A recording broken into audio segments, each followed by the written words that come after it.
Thank you very much, Madam Speaker. I welcome the opportunity to rise today to speak to Bill 233, an act to amend the Criminal Code, assault against persons who provide health services and first responders.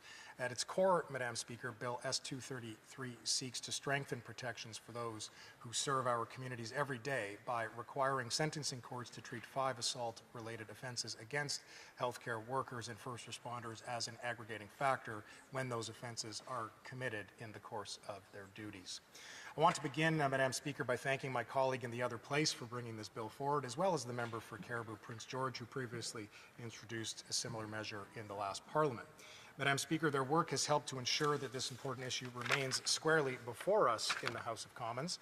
These initiatives give us an opportunity to speak about an issue that affects all Canadians, from coast to coast to coast.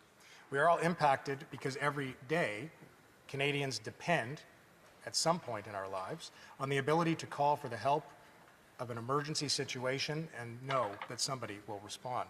Whether it's a firefighter, a paramedic, a police officer, or a healthcare professional, these individuals are there for us in moments of crisis, vulnerability, and fear.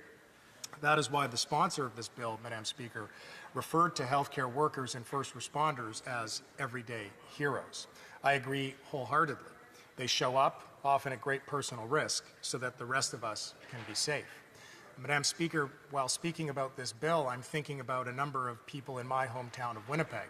That includes the Winnipeg Fire and Paramedic Chief Christian Schmidt, as well as the Winnipeg Police Service Chief Gene Bowers and members of their team. I'm very proud to say that on my beer league hockey team, Madam Speaker, the Mermen, with whom I have played for many years, there are 2 individuals that I want to give a shout out to here in the House of Commons today. A firefighter, Brad Russell, and a police officer, Jay Murray, who put their lives on the line every day to keep us safe in the city of Winnipeg. I also think of my mother, Madam Speaker, who is a healthcare professional, a family doctor for many years, but who switched over the course of the past decade to helping those fighting addiction and mental health challenges. And of course, in the course of that line of work, things can be very challenging, and they too need protection that legislation of this kind can offer. I want to emphasize that this issue should not and does not fall across partisan lines. The Minister of Justice made this clear during question period last fall when he stated his willingness to work across party lines to advance measures that protect first responders as quickly as possible. I believe that that sentiment is widely shared in this House, Madam Speaker. So ultimately, the question before us is not whether we should act, but how best to do so.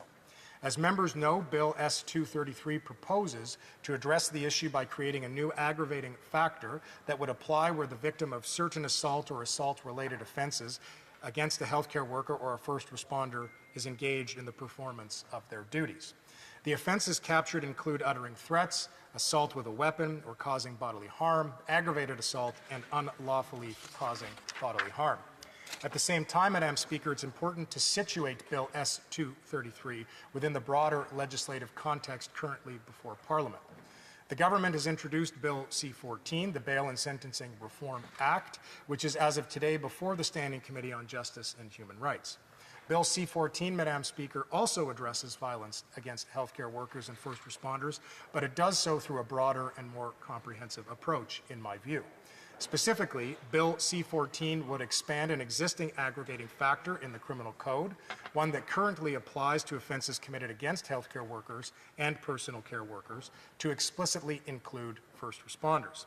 Importantly, this aggravating factor would apply to all Criminal Code offenses, not only to a defined subset of assault-related offenses. And this distinction matters, Madam Speaker.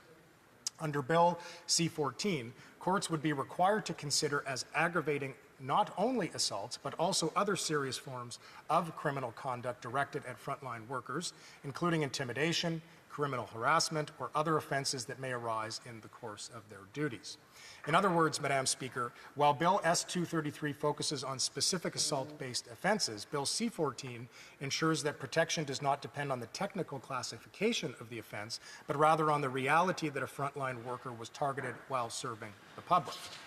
Madam Speaker, both bills share the same objective, which is to denounce violence against healthcare workers and first responders and ensuring that sentencing reflects the seriousness of that conduct. The difference lies in scope and coherence.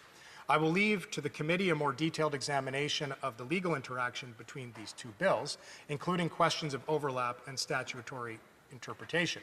However, I believe it is fair to say, Madam Speaker, that Bill C-14 provides a clearer and more unified framework by embedding this protection within the general sentencing regime of the Criminal Code.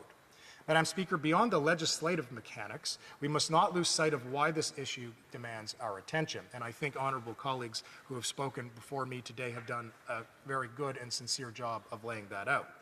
Following the introduction of Bill C-14, the Minister of Justice noted that, quote, good ideas don't come from closed-door meetings, they come from conversations with people on the ground. That conversation rings especially true here, Madam Speaker. Healthcare workers and first responders have been telling us consistently and urgently that violence is becoming an increasingly common part of their working reality. This is something I hear in Winnipeg reflected back to me in conversations I have with stakeholders on an ongoing basis. In November here, Madam Speaker, the International Association of Firefighters held its Canadian Legislative Conference. Representing more than 350,000 firefighters and emergency medical workers across Canada and the United States, the IAFF has repeatedly called for stronger protections against threats and violence. According to a survey of its affiliates, 13% reported incidents of violence during responses to structure fires, and 40% reported violence during medical calls over a 5-year period. These are deeply troubling figures, Madam Speaker. Firefighters are not alone. In Ontario's Peel region, data showed that paramedics reported an incident of violence every 18 hours, a physical assault every 36, and physical harm every 9 days over a 1-year period. Here in Ottawa, a survey of paramedics revealed that every respondent has experienced violence on the job. More than 1/3 faced violence or threats monthly, and more than 1/5 weekly. These are not isolated or regional anomalies, Madam Speaker. They reflect a national problem that deserves a national response. How can we reasonably expect that these professionals will deliver urgent and often life-saving care if they must constantly fear for their own safety? The answer, Madam Speaker, of course, is that we cannot. Our justice system must send a clear and unequivocal message. Violence against those who respond to emergencies will not be tolerated.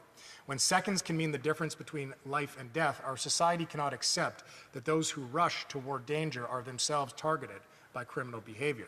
Denunciation matters, consistency matters, and clarity in the law matters.